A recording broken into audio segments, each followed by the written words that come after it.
Doctor Martín, buenas tardes. Le hablo por encargo del doctor Javier Espinosa. Le voy a ceder el host de la sala. Igual voy a estar dándole el soporte de manera secundaria durante el transcurso de la reunión.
Buenas tardes. ¿Hay alguna dificultad para la exposición?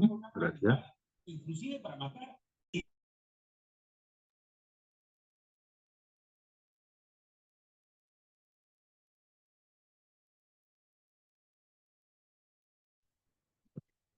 Buenas tardes con todos. Vamos a iniciar en un minuto a las 3:05, pero doctor Martín, ¿hay algún problema? No se le escucha en el micrófono.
Samantha, por favor, me confirma si se escucha. Ahora sí, ¿no? Sí, ahora sí se escucha. Voy a dar el pase para que pueda presentar.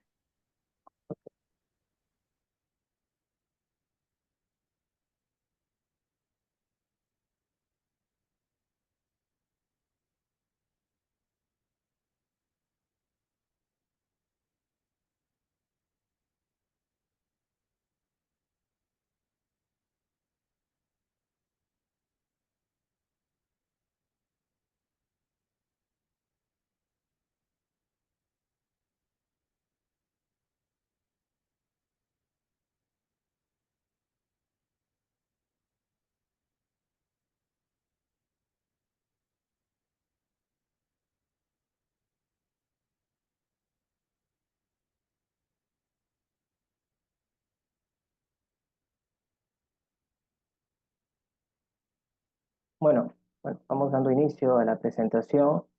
Eh, Quiero compartir un material que he preparado para esta charla. Por favor, Samantha, me confirma si se ve sin problemas. A ver, esto debería estar ahí. Se puede ver.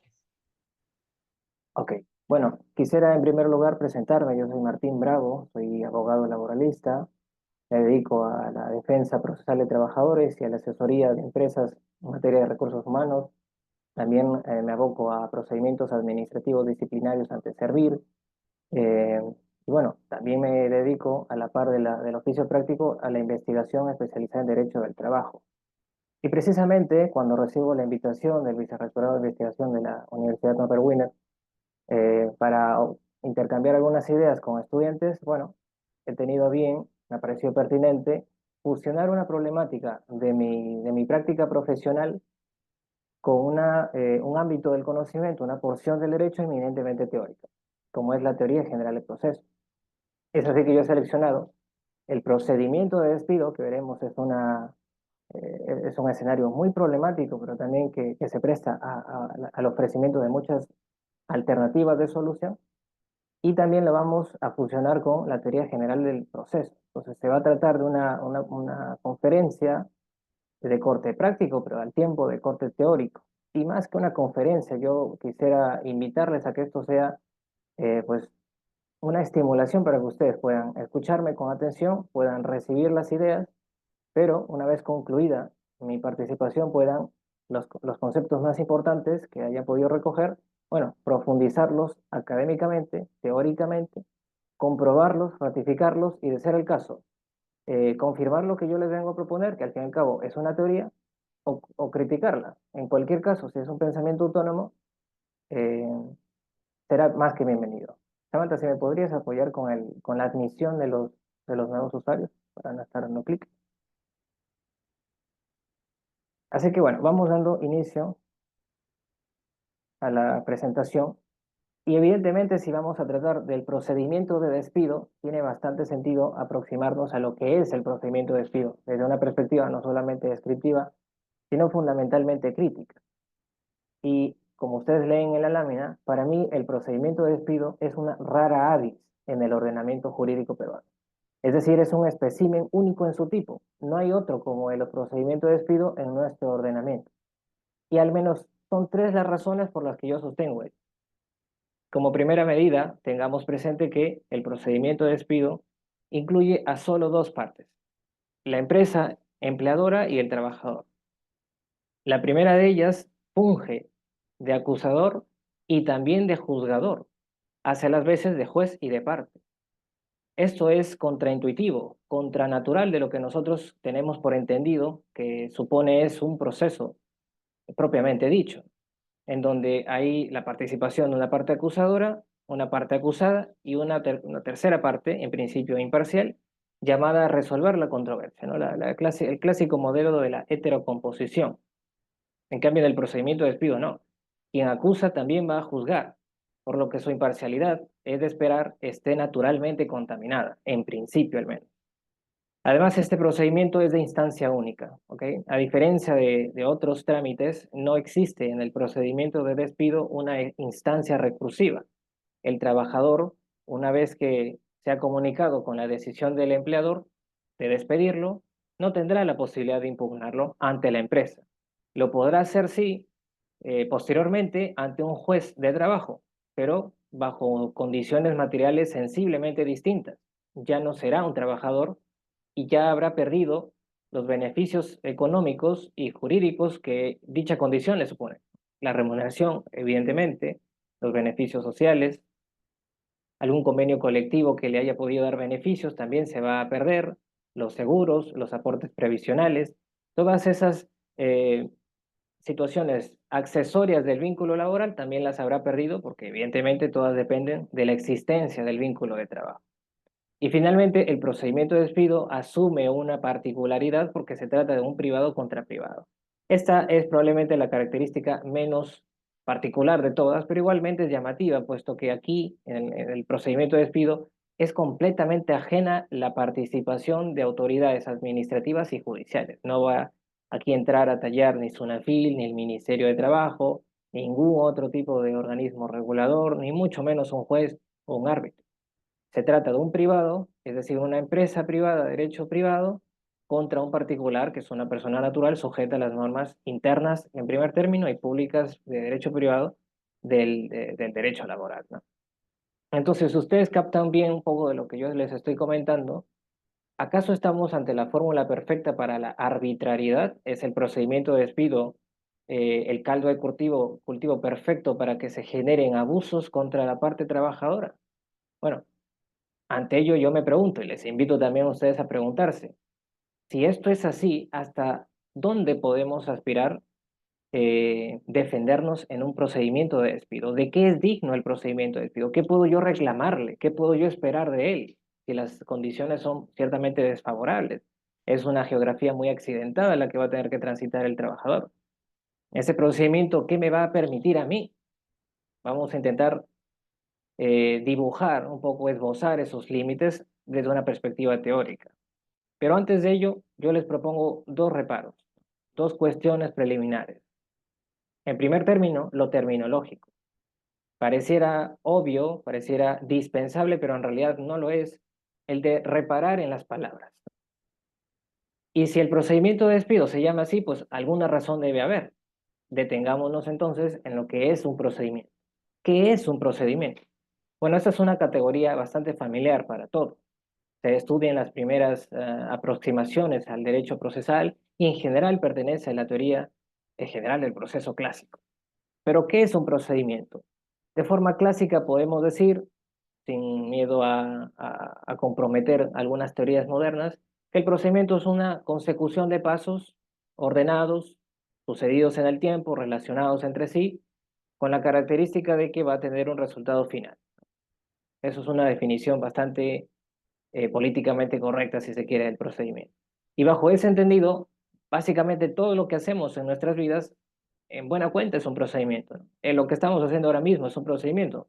Yo estoy exponiendo un tema a base de subtemas que están ordenados, que suceden, y finalmente tendremos un resultado que son las conclusiones.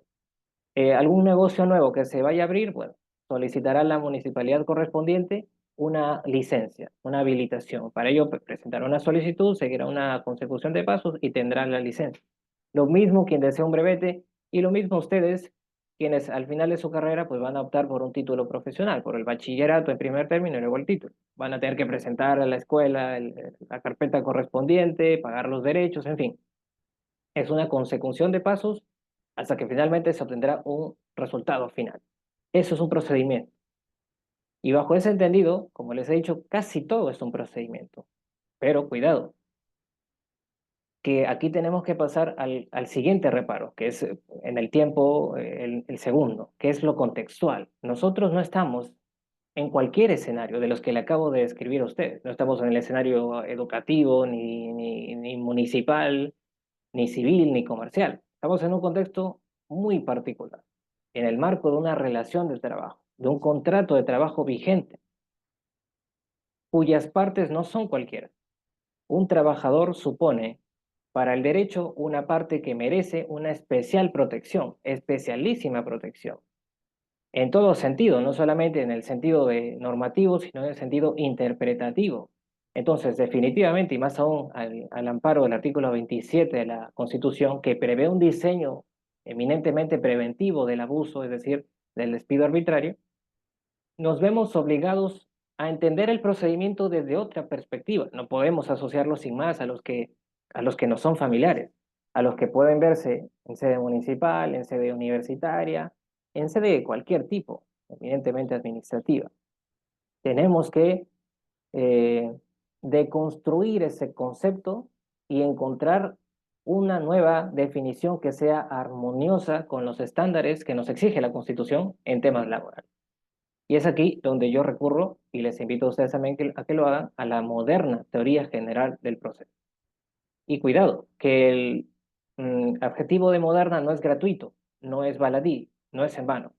Yo lo coloco porque en efecto es moderna. Hay muchas teorías generales del proceso, pese a que todas buscan, y esa debe ser la finalidad de toda teoría, buscan un carácter universal de aplicación para todos los casos y idealmente en todos los tiempos. Lo cierto es que hay muchas teorías generales, por lo que esta es una propuesta de entre muchas otras que hay ya y van a haber en el tiempo. Pero esta moderna teoría general del proceso se distingue fundamentalmente porque empodera la categoría del procedimiento y sobre todo propone escudriñar en su estructura y a base de ella identificar cuáles son las figuras que no son verdaderos procedimientos.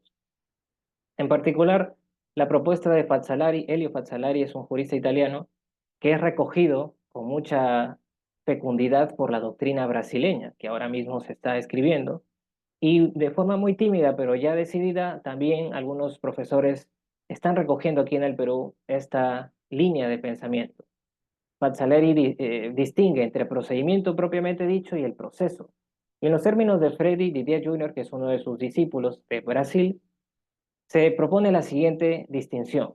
El procedimiento, dice, es un acto complejo de formación sucesiva, porque es un conjunto de actos jurídicos, procesales, relacionados entre sí. Esta definición les acabo yo de mencionar, es exactamente lo que habíamos aceptado, que el procedimiento es una consecución de pasos relacionados entre sí, sucedidos en el tiempo, y que obtiene un resultado final. Y aquí viene lo novedoso. Se puede hablar del procedimiento, dice Didier Jr., con permiso de Fazzolari, como un género, del cual el proceso es tan solo una especie. En ese sentido, el proceso es el procedimiento, pero estructurado en contradictorio. La claridad de esta premisa me parece que es alta, pero igualmente yo la voy a interpretar, la voy a explicar para todos. El procedimiento, dice Fazzolari, y lo recogen los brasileños, es entonces una macrocategoría. Hay muchos procedimientos, como yo les acabo de mencionar, pero únicamente podremos estar hablando de proceso de la categoría proceso cuando en ese procedimiento, en ese trámite, en ese desarrollo, en esa burocracia, si se quiere, hay una estructura concreta que permita que ambas partes involucradas o que las partes que estén o que puedan estar involucradas estén en permanente confrontación, que sea un procedimiento estructurado en una base de contradicción, de dialéctica, de antagonía, de divergencia. Donde exista ese desencuentro, estaremos hablando de un proceso. Y precisamente aquel procedimiento donde se prevea la posibilidad de contradicción es en realidad un proceso, según esta teoría. Ahora bien, dado que la estructura contradictoria, dado que esa geografía particular puede verificarse en cualquier lado, pensemos obviamente de forma prototípica en el proceso judicial donde yo postulo A y la contraparte va a contrapostularme B y esta va a ser una posición frontalmente distinta a la mía y permanentemente vamos a encontrarnos en esa pugna, en esa litis, precisamente en ese pleito judicial.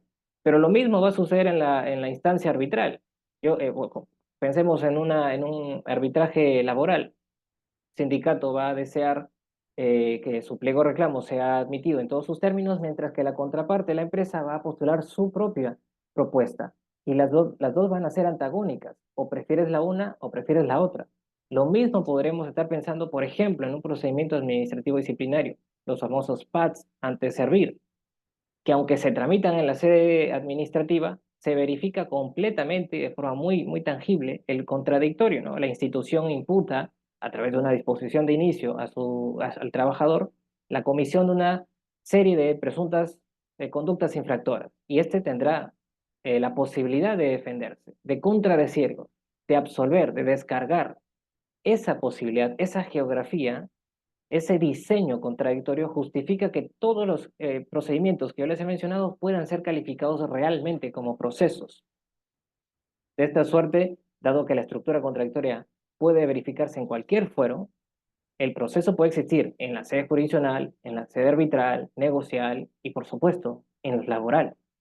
Y aquí es donde yo tengo que marcar la diferencia porque la moderna teoría general del proceso se aleja, y a mi juicio con razón, de los postulados de muchos académicos que aún imperan en nuestra Academia Nacional y que van a seguir apareciendo porque su autoridad va a seguir siendo ratificada, pues altos tribunales los tienen bueno, como profesores. Entonces, si no se es capaz de hacer calar nueva doctrina en nuestras más altas esferas de la resolución judicial, dígase Tribunal Constitucional y Corte Suprema, pues estos entendimientos van a estar siempre distantes. Es cierto que hay un problema que es la barrera idiomática. Todo lo que yo les digo aún está escrito en portugués. La traducción aún es menor. Pero honestamente yo no hablo nada de portugués, pero la lectura es muy sencilla y no me ha resultado complejo entender con unas cuantas verificaciones de términos en Internet. Pero ¿qué dicen los clásicos? Los clásicos de la teoría general del proceso. Bueno, no. En principio dicen ellos que la categoría del procedimiento hay que someterla a un tratamiento distinto. Vamos a llevarla al sótano de nuestros conceptos. Es una categoría dispensable. En realidad, el procedimiento, como dice Falsaleri, es tan importante que de allí sale lo que es un proceso. Poco importa que uno realice en la sede administrativa, judicial. En realidad hay procesos en la sede administrativa como en la sede judicial. Dicen los clásicos, no, este proceso solamente tienen los jueces y procedimiento, bueno, los tribunales administrativos.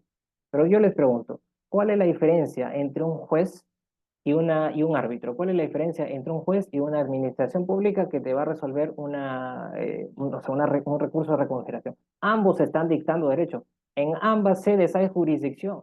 Etimológicamente hablando, jurisdicción es todo acto de decir derecho, de resolver con forma de derecho. Entonces, si una administración pública va a resolver sobre mí, no sé, yo soy un trabajador CAS y pido que me considere como indeterminado, van a hacer de mi petición un análisis y van a dictar si procede o no procede. Y eso se llama jurisdicción. Entonces, en sede administrativa, como en sede arbitral, como en sede jurisdiccional propiamente dice, hay jurisdicción. Entonces, no tiene ningún sentido rebajar al procedimiento a las instancias administrativas. Luego también dicen, No, sede administrativa solamente puede aspirar a una cosa decidida, mientras que la sede judicial sí puede tener una cosa juzgada, porque mientras que en una hay sentencia, en la otra no. Pues evidentemente, la existencia de una sentencia es privativa del fuero judicial, así está en la ley, pero no porque no existan sentencias en la sede administrativa no significa que las resoluciones puedan adquirir igual autoridad. Una resolución que no es impugnada dentro de los plazos respectivos adquirirá la cualidad de irreversibilidad, lo que es llamado la cosa decidida. ¿Por qué entonces estamos rebajando como si la cosa decidida fuese menor a la cosa juzgada? Y esto es un problema idiosincrático, esto es un problema de cultura jurídica. Y es por eso que estamos infestados de procesos judiciales, porque se menosprecia la instancia administrativa por estos entendimientos, porque se reduce el procedimiento a algo menor, a algo formal, a un saludo a la bandera. Pero si creyésemos en el procedimiento y le diésemos la autoridad que le corresponde, la carga de los juzgados sería muchísimo menor y la idiosincrasia de los abogados también. ¿Y qué decir de las administraciones públicas? Pero bueno, continuamos. Entonces, bajo estos entendidos, llevemos esto a la práctica. En el procedimiento de despido, ¿se verifica el contradictorio? Pues recordemos, el empleador será quien imputa la falta. Ya hemos visto que es juez y parte, da igual en este sentido. Imputa la falta a un trabajador. El trabajador conoce la imputación y la va a absolver, evidentemente, desacreditando la comisión de esta falta, ¿no? Y declarándose no culpable o inocente. Y finalmente se va a resolver el procedimiento. Esta posibilidad de que el empleador pida, consulte incluso formalmente al trabajador su descargo, que le pida su descargo, que le dé la oportunidad de defenderse y que se contradiga, es el contradictorio, al menos de una perspectiva formal. Ya veremos que desde una perspectiva sustantiva todavía no. Pero hay las bases para que digamos que esta geografía es conforme con la estructura de un proceso, porque existe el contradictorio, ¿no? Por ello, concluyamos preliminarmente que el procedimiento de despido es por su clave estructural contradictoria, un proceso, un auténtico proceso.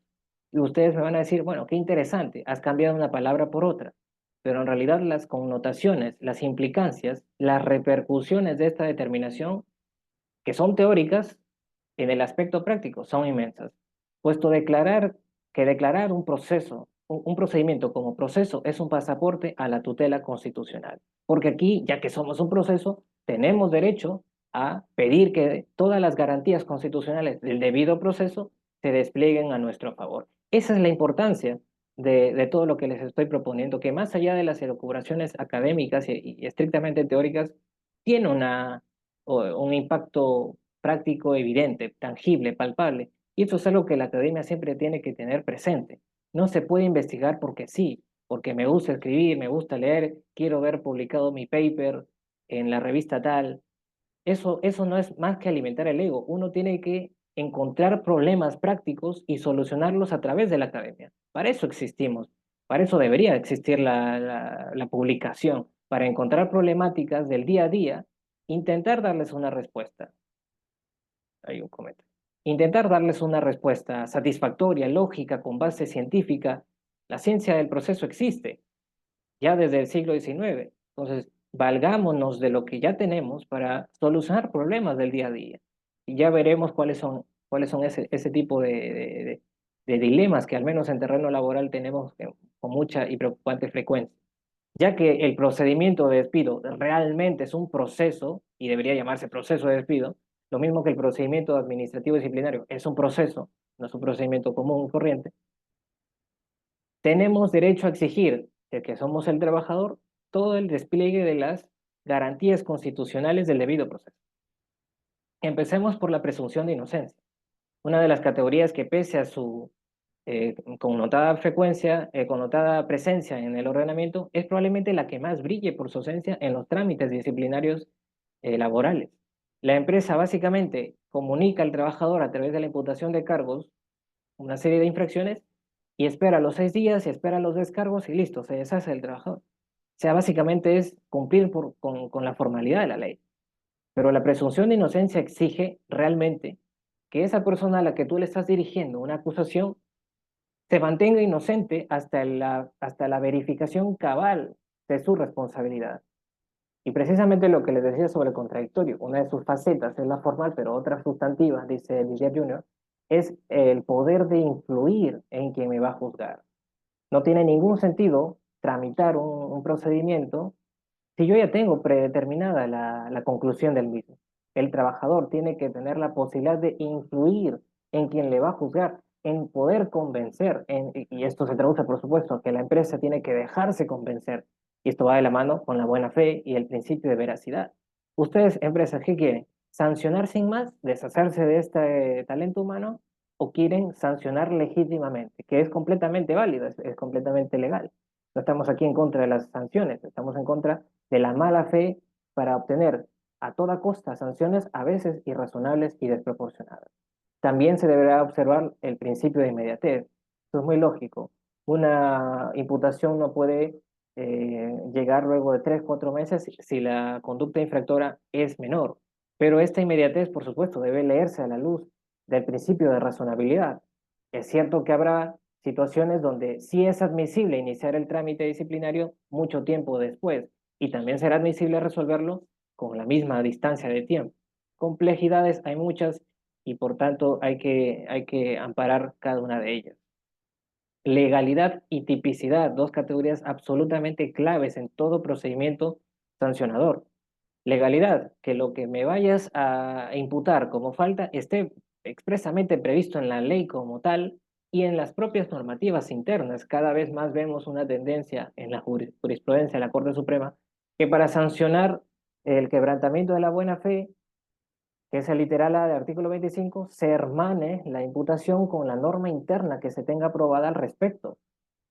Entonces, definitivamente las empresas tienen que ir construyendo su propia estructura interna normativa que prevea en un apartado específico cuáles son las faltas. Pero cuidado, aquí habrá que satisfacer no solamente la legalidad, sino también la taxatividad. Hay que escribir bien esas faltas para que quienes estén bien notificados con ese reglamento interno sepan qué conductas son y cuáles no son infractoras. Y cuidado, que también hay que satisfacer el principio de tipicidad, que es bueno, pongamos, es un subprincipio de legalidad. ¿Y qué exige la tipicidad? Bueno, que si tú me vas a acusar, que encauces correctamente mi conducta con las normas que estén vigentes. Si yo he cometido la falta A, pues invócame la A, porque si invocas la C o la D, estás afectando mi derecho al debido proceso por afectar el principio de tipicidad. Tipicidad quiere decir, cita bien la norma, al menos. En la carta de preaviso de despido, que se tendrán que verificar estas garantías, también debería proporcionarse a la parte acusada todo el acceso a los medios probatorios. Se tendrá que adjuntar lo que la investigación preliminar ha concluido, porque recordemos, el procedimiento de despido se instaura con indicios suficientes y razonables de la comisión de una conducta infractora. Pero ¿cómo yo determino que hay indicios? Bueno, primero he tenido que hacer una mini investigación. En esa investigación he acopiado pruebas, he pedido testimonios y los voy a poner de conocimiento del trabajador en la carta de preaviso de despido. Todas esas documentación, todas esas pruebas de todo tipo tienen que estar a disposición permanente del trabajador en la carta de preaviso de despido o de imputación de cargo. Y en la lectura de la carta de descargos que me presente el trabajador, yo tendré que mantener siempre en toda su dimensión el principio de buena fe, veracidad e informalismo. Relaciones laborales igual buena fe laboral. Ustedes deben asociar ambas categorías, pues el primero, la buena fe, es un principio que irradia transversalmente todas las relaciones laborales y puede suplir bastante solventemente las falencias que normativamente tengamos. Esto lo comentaba yo hace una semana. ¿Qué pasa con los descargos que se presentan después de 6 días naturales? La ley dice, tienes tú 6 días naturales como mínimo. Bueno, yo presenté mi descargo en el 8.º día porque no encontraba abogado o simplemente no me lo podía pagar, ¿no? Y alguien por ahí me apoyó de buena fe. La empresa puede decir, mira, como me has presentado los descargos fuera del plazo, yo no tengo la obligación de revisarlo. Y por tanto, y como ya tengo una decisión motivada por la investigación que yo he hecho, bueno, ya está, te sanciono, te despido. Pero eso iría en contra de todo entendimiento de buena fe y de el principio de veracidad, que en buena cuenta lo que busca, lo que intenta asegurar, es que en el trámite de investigación lo que prevalezca es la verdad de los hechos. porque eso es finalmente lo que se busca, no comprobar la responsabilidad del trabajador, sino intentar identificar si este es o no responsable. Entonces, yo decía en el comentario, sí, tu empresa, por estos principios, sí deberías analizar y valorar los descargos y las pruebas que ellas acompañen del trabajador, incluso si son extemporáneos, pues no hacerlo supondría afectar el principio de buena fe y el principio de veracidad. Y además te estarías condenando porque sí o sí el trabajador, más aún si son pruebas trascendentes, va a ir al Poder Judicial, va a impugnar ese despido, veremos en qué forma, y va a conseguir una reposición o, de ser el caso, una indemnización, o incluso ambas al mismo tiempo. Habrá que respetar un plazo razonable igualmente. No se puede sancionar, no se puede someter a un trabajador a un procedimiento que se alargue indefinidamente cuando las cosas ya están listas para resolver. No olvidemos, señores, que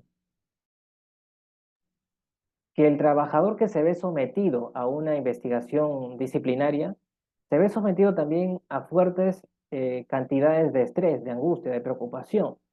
Se encuentra expectante qué va a pasar con su derecho al trabajo.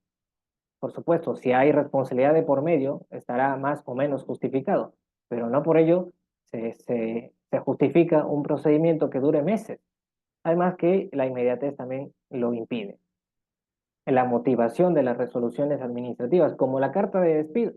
La carta de despido, por muy acto privado que sea, por muy documento privado que sea, como se genera en el marco de un proceso, tiene derecho, o mejor dicho, tiene la aptitud para gozar de todas las bondades de la debida motivación. Entonces la empresa tendrá que decir por qué los descargos no han cumplido con desacreditar la imputación, por qué los descargos no han cumplido con demostrar la no culpabilidad o inocencia de la parte acusada.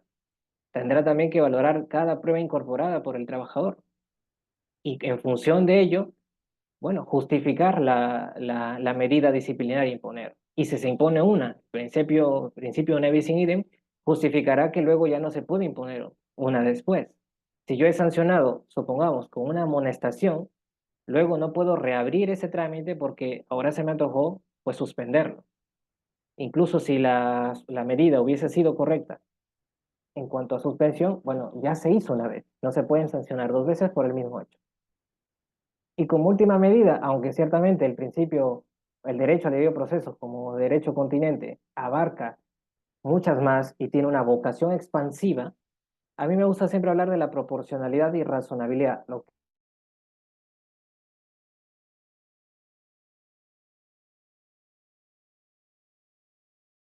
eso es uso. Está bien, si yo soy responsable abusivamente, es que la potestad del empleador, pese a que es una potestad perfectamente legal y legítima, por cierto, tiene que ser ejercitada en el marco del principio de razonabilidad, artículo 9 de la ley de productividad. Entonces, no porque se verifique una conducta infractora, se va a justificar la más drástica de las sanciones. Hay que ameritar qué sanción es la correspondiente. Sí. Bueno, ¿y cuál es la importancia de la propuesta? Si es que aún no la han deducido, yo se las resumo en estas dos láminas o tres láminas. Recordemos, todo lo que yo les estoy exponiendo intenta ser una herramienta del día a día. Yo intento que mi academia sea misionera, que sea práctica, que tenga un fin concreto, tangible, que intente generar un impacto social en los trabajadores y en las empresas. Yo creería que esa es la verdadera finalidad de toda academia. Insisto que escribir por escribir me parece una absoluta pérdida de tiempo. Esta propuesta que yo les pongo a su escrutinio favorece la predictibilidad jurídica, pese y por la precaria regulación normativa. Todo lo que yo les acabo de explicar no está en la norma. Y en buena cuenta no tiene que estar en la norma, porque como hemos visto, es perfectamente arribable. Nosotros podemos llegar a esa conclusión con la seguidilla de pasos teóricos que yo les acabo de mencionar. No tenemos que esperar a que la ley diga lo que yo les acabo de decir. Hay caminos para completarlos. Hay material con que rellenar esos agujeros. Más aún porque en la ley de productividad ni en su reglamento se regula cómo debe ser esa sacrosanta carta de preaviso de despido. No me dicen cómo. Pero adivinen qué, no me tienen que decir cómo, porque yo, como buen procesalista, sé que tengo que asegurar al trabajador inmediatez, legalidad, tipicidad, taxatividad, plazo razonable, entre otras garantías que hemos visto. Es cierto que la cultura nacional, esto lo tengo que decir, tiene una suerte de legalitis. Si no está en la ley, yo no lo hago. Lo que está pasando ahora mismo con el tema de APEC, no sé si están enterados, se sale un comunicado que dice, bueno, son días no laborables, ¿ok? Son días no laborables y luego vas a tener que recuperar horas. ¿Y dónde quedó el teletrabajo? Teletrabajo que ya rige con todo derecho, con toda autoridad en todo el país. No, es que el comunicado dice que no ha dicho nada sobre el teletrabajo, pero no tiene que decirlo, no tiene que recordártelo. Tú tienes tu propia iniciativa, tú tienes la propia autoridad para reglamentarlo, regularlo, imponerlo, siempre y cuando haya un consenso. Y evidentemente la necesidad aquí impera y se justifica, por tanto, la implementación del teletrabajo. Lo diga o no lo diga el comunicado del Ministerio de Trabajo. No necesitamos que alguien nos autorice si el razonamiento jurídico nos puede permitir llegar a esas metas. Y fíjense, en 2019 salió un reglamento, un proyecto de nuevo reglamento de la ley de productividad. Yo recuerdo que en su momento mandé unas cuantas propuestas, pero quedó en nada todo el trámite. Bueno, ese proyecto legislativo recogía una propuesta que más o menos se acerca a la nuestra, pero solamente se quedaba en la tipicidad. En el artículo 40 de ese proyecto, muy interesante por cierto, y que está en internet, se reza: el error en la cita legal de las comunicaciones de la carta de previso invalida el procedimiento de despido. Interesante. Advierte que hay que respetar el principio de tipicidad, pero no podemos esperar a que esta norma, que por el momento está absolutamente entrampada, salga para recién respetarlo. O sea, es algo completamente lógico. Si estamos en relaciones laborales, tenemos que ser permanentemente creativos, pues a diferencia de otras especialidades, estamos expuestos a una avalancha de normas que se renuevan cada mes, que se derogan completas. O sea, tenemos que tener un sentido de la autonomía aplicativa, normativa, muy despierto. También esta teoría compatibiliza con algunas que son relativas, pero las refuerza. Dos particularmente. La teoría de la eficacia horizontal de los derechos fundamentales. Una teoría que ya podríamos decir que más que teoría, pues es una generalidad, ¿no? Ya el Tribunal Constitucional la han parado hasta decir basta. Entendemos que el derecho fundamental ya no es solamente un deber del Estado con el particular, el ciudadano, sino que entre ciudadanos horizontales, particulares, también son exigibles los derechos fundamentales, ¿no? De los efectos interprivados. Y también muy interesante la teoría de los derechos laborales inespecíficos, de origen español del profesor Manuel Carlos Palomeque. La teoría de los derechos laborales en específico llega a la misma conclusión que nosotros, pero a mi criterio, desde un atajo, se queda en decir, bueno, el debido proceso es un derecho humano. Y como, y como en el marco de una relación de trabajo no se pierden los derechos humanos, bueno, también hay que exigirlo. Es la misma conclusión, pero desde mi perspectiva, la nuestra posee una explicación procedimental más sostenible y ciertamente más convincente. La importancia de la propuesta también se radica en que puede desincentivar prácticas empresariales abusivas. Y aquí es lo que les he dicho hace un minuto, que lo que buscamos finalmente es un cambio de paradigma, de fortalecer la idea de que el procedimiento administrativo puede ser un proceso y que en realidad, cuando lo sea, tienen que garantizarse todas las condiciones del debido proceso. Y cuando no haya tal verificación, cuando no haya tal respeto, bueno, habrá consecuencias.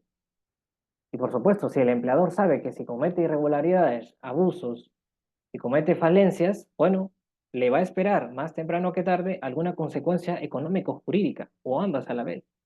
Entonces, definitivamente esto puede repercutir desde una perspectiva preventiva, puede desincentivar las malas prácticas empresariales.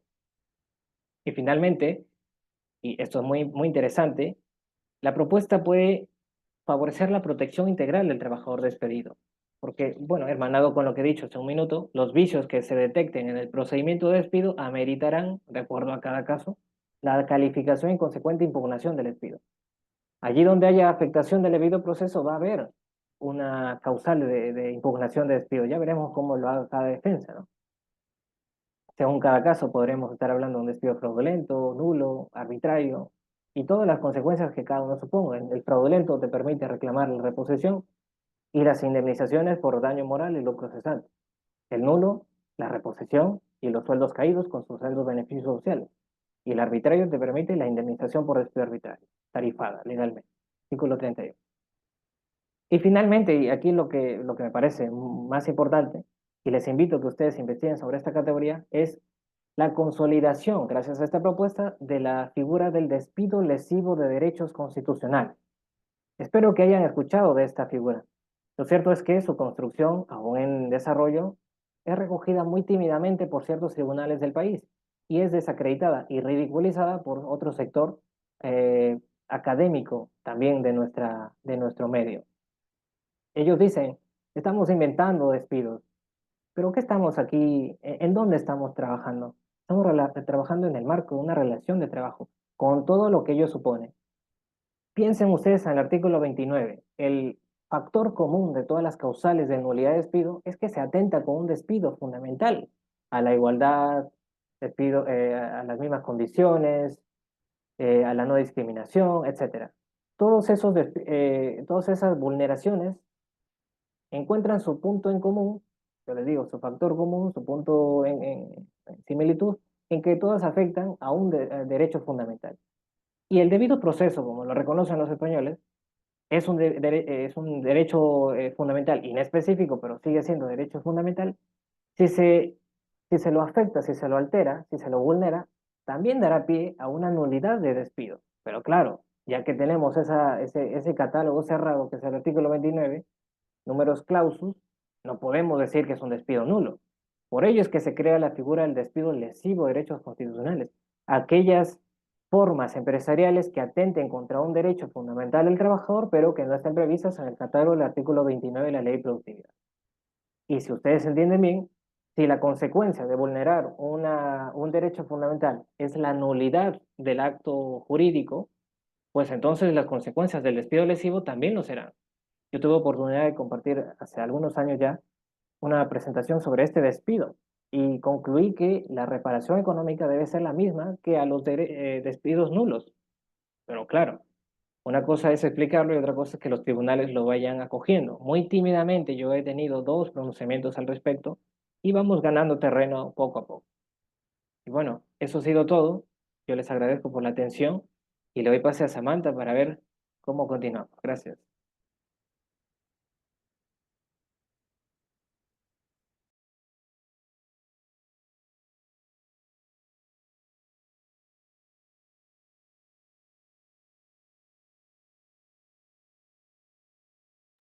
Bueno, quienes tengan alguna duda, algún comentario, consulta, igual pueden encender el micro y compartimos ideas o pueden dejar un mensaje mientras Samantha retoma. Bueno, Harold Kennedy nos agradece y felicita la presentación. Gracias, Harold. Si tienes alguna duda o requerimiento de información, a lo mejor también puedes pedírmela. Viviana. Viviana, ¿sí? Buenas tardes, doctor. ¿Me escucha? Sí, le Sí, ¿verdad? escucho. Bueno, lo que yo quería es si es que puede explicar de nuevo lo que se trata sobre despidos lesivos de derechos constitucionales. Por favor. Sí, voy a compartir de nuevo, aunque... sí, no.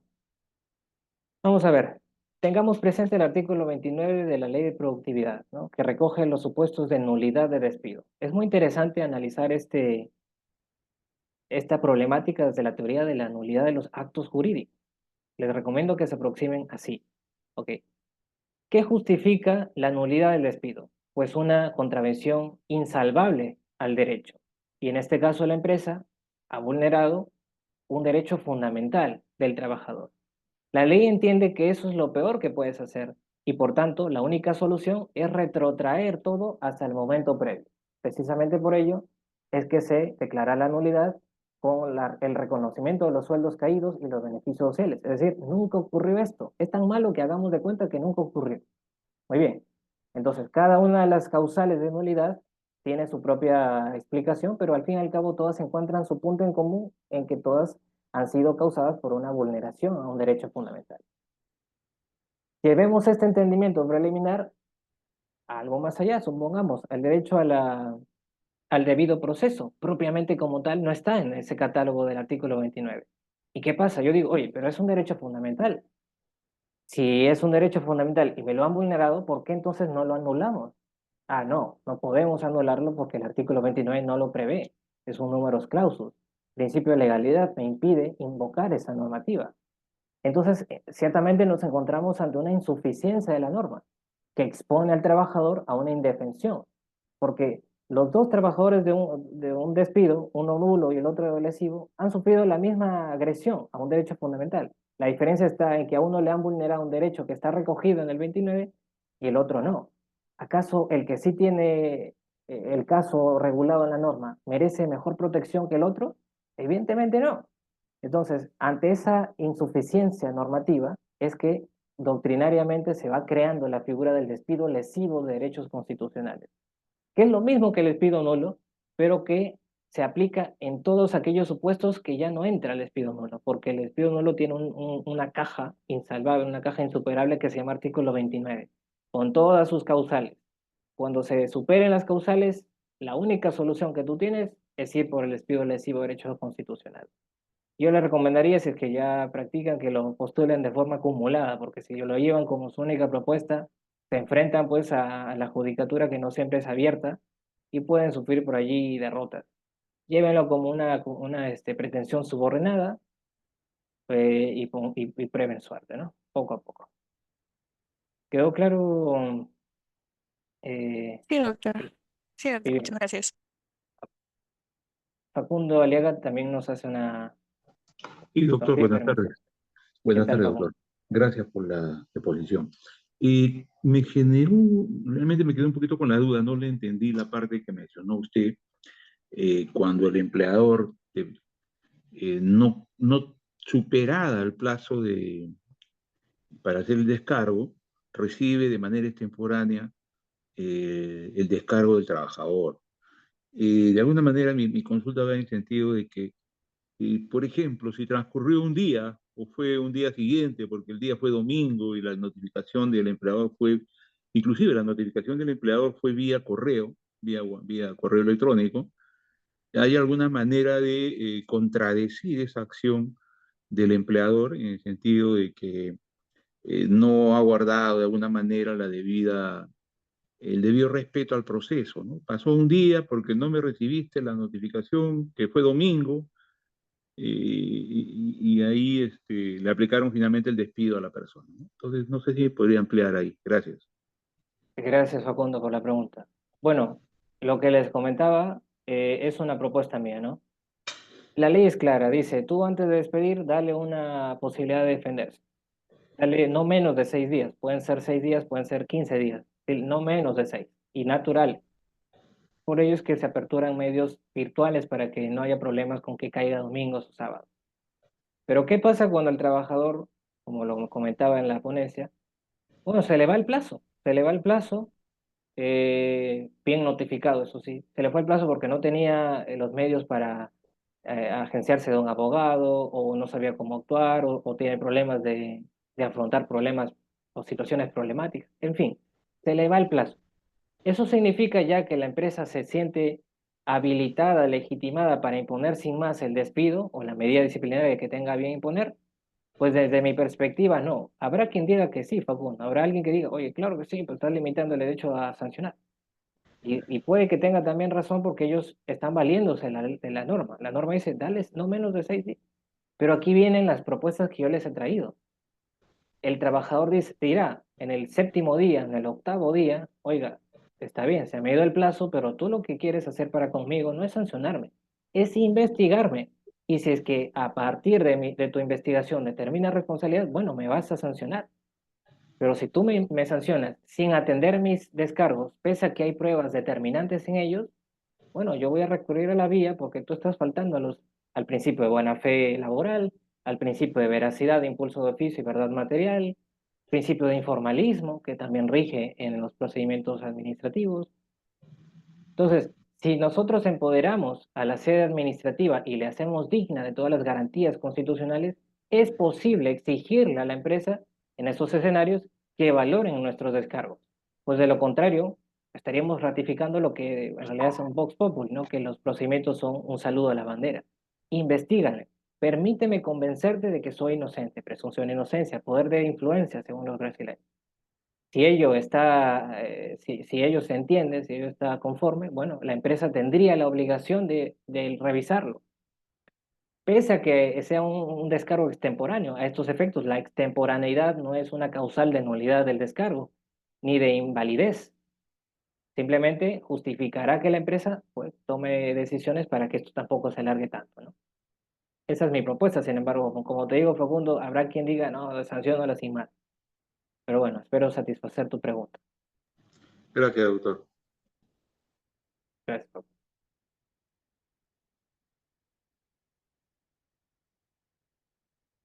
Como le decía a Facundo, todos, aunque tiene apariencia de sentido, no es el estándar.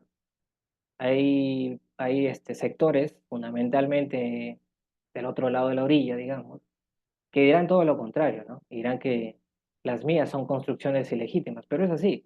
El derecho laboral exige creatividad. Bueno, la práctica del derecho laboral exige creatividad para encontrar soluciones a problemas cotidianos. Por supuesto, no vamos a ser temerarios.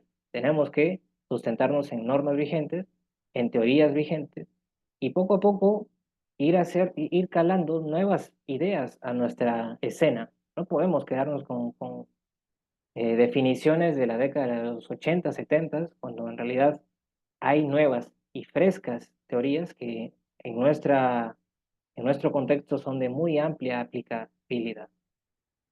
Tal vez hay alguna otra pregunta o tal vez ya vamos concluyendo. Luis Carvalho Cavallini, ¿cómo está? Luis Carvalho, que lo conozco de LinkedIn, me parece.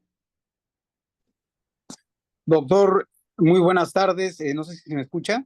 Se te escucha claro, Luis, ¿cómo le va? Doctor Bravo, muchísimas gracias por su ponencia. Ha estado muy ilustrativa, muy precisa y comparto lo que usted refiere en el tema de los días naturales.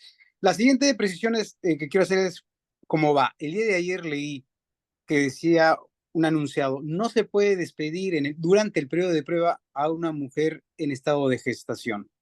Después hay otros que afirman que sí, en tanto el despido no tenga por motivo el estado de gravidez. Sobre estas dos posiciones, ¿cuál es con la que usted se queda o cuál es la que jurídicamente hablando es la que tiene rigor? No sé Es si la nos puede seg- hablar del tema. sí, gracias, Luis. Es la segunda posición. Es cierto que la mujer embarazada es probablemente el actor laboral más protegido. Digo que el actor jurídico más protegido de todo el ordenamiento. No hay como la mujer embarazada. Y en buena cuenta debe ser así. Eso no significa, sin embargo, que la potestad del empleador de finiquitar la relación valiéndose de la no superación de prueba quede invalidada. Tendrá que hacerlo, sin embargo, asegurándose fehacientemente de que la no renovación, es decir, de que la invocación del periodo de prueba, se sustenta en cuestiones estrictamente laborales, bajo rendimiento, mala conducta.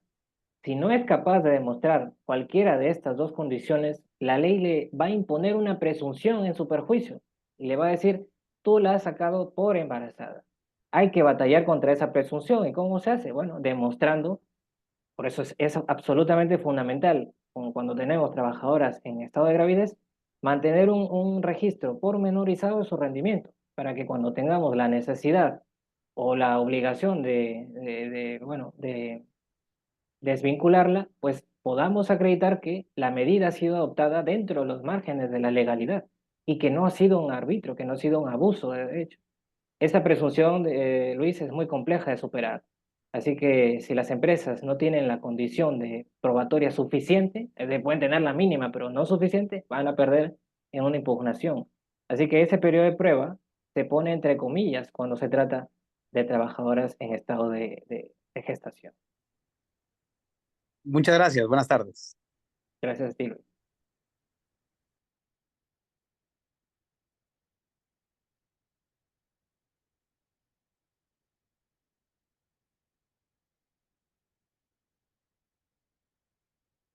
Bueno, ya casi cumplimos la hora. Samantha, no sé si... Bueno, hay una última mano, vamos a decir que es la última. Alejandro Ruiz, ¿Cómo le va, Alejandro? Buenas tardes, doctor, ¿me escucha? Escucho bien. ¿Cómo estás? Sí, ¿qué tal? Sí, me quedó una duda respecto a lo que usted mencionó sobre la información que dio el Ministerio por la PEC, ¿no? En el cual se decretaban como 4 días feriados, feriados con recuperación, claro. Pero sin embargo, como usted menciona, las empresas no han utilizado como lo que ya nos ha sucedido en plena pandemia con la constitución, como es el teletrabajo. Y sin embargo, lo están diciendo como para recuperar. En este caso, nosotros como trabajadores, prácticamente, ¿qué acciones podríamos tomar como para decir, no, mira, si nos puede dar la facilidad de teletrabajo para poder agilizar y que no se nos complique mucho en nuestra vida laboral, ¿no? Gracias, Alejandro. Bueno, como primera medida, una precisión. No son días feriados, son días no laborables. Yo entiendo la tentación de llamarlos igual, pero hay diferencias.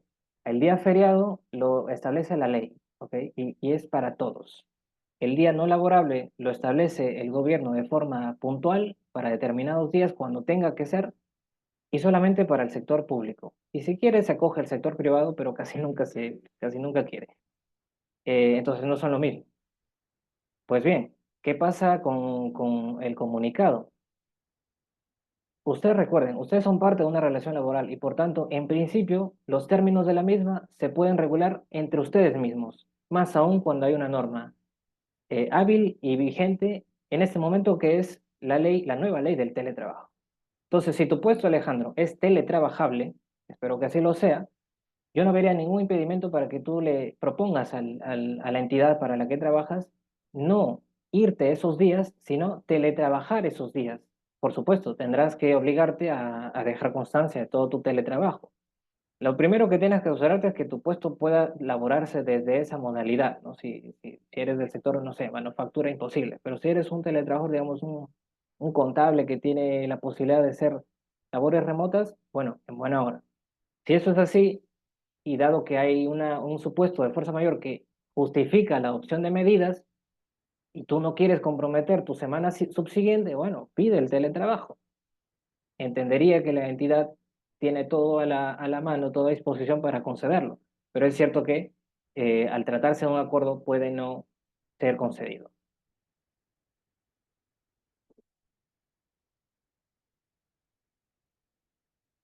¿Todo conforme, Alejandro? Sí, doctor, gracias. Gracias por su conexión. Es importante recordar esto, ¿no? Porque no porque un comunicado te lo diga o no te lo diga, tú tienes el permiso de pedir. Yo tengo el derecho a pedir el teletrabajo. No tengo el derecho a hacer teletrabajo, pero sí a pedirlo. Y si lo justifico y si lo sustento, y evidentemente hay justificativo en el contexto regional, la concesión sería lógica. Pero claro, las entidades, desafortunadamente, Alejandro, pueden que estén esperando ese permiso de arriba. Y como no lo han dado, bueno, ellas se sienten un poco temerosas. Pero bueno, es lo que hay. Bueno, ahora sí, Samantha, ¿me confirmas para ir concluyendo la presentación? O quien esté conectado.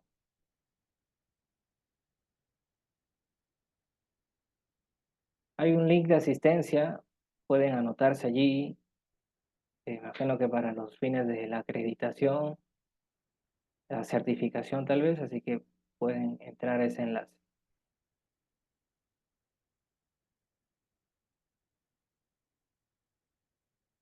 Bueno, vamos a ir concluyendo. Yo les invito, por supuesto, antes quiero agradecerles por la atención en esta hora. Me ha gustado mucho compartir ideas. Espero que algunos de los conceptos que yo he deslizado, les invito a ustedes a pensar por su cuenta autónomamente respecto de ellos. Hay categorías muy interesantes. Les invito a buscar sobre estas doctrinas brasileñas. Yo no leo, bueno, yo no hablo portugués, pero sí leo portugués.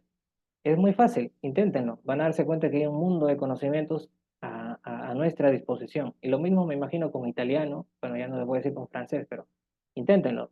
Que la barrera idiomática no sea un problema. Hay categorías muy interesantes. Hemos visto el despido lesivo de derechos constitucionales, principio de debido proceso sustantivo, muy interesante. Investíguenlos por su cuenta, lleguen a conclusiones. Y aquí voy a compartir mi canal de WhatsApp. Ustedes pueden ingresar allí, ser parte de la discusión laboral. Es gratuito, comparto cosas muy interesantes. Será grandioso compartir allí. Ahí. Ustedes escaneen ese QR, inmediatamente entrarán. Si quieren información documental directa, pueden escribirme a mi correo. Con todo gusto les podré apoyar. Ahí tienen el QR. Y bueno, estoy muy agradecido con todos por el tiempo, por la atención, por supuesto con la eh, Universidad Norbert Wiener y el Vicerrectorado de Investigación. Así que, bueno, espero acompañarlos en una próxima oportunidad. Hasta luego, buenas tardes.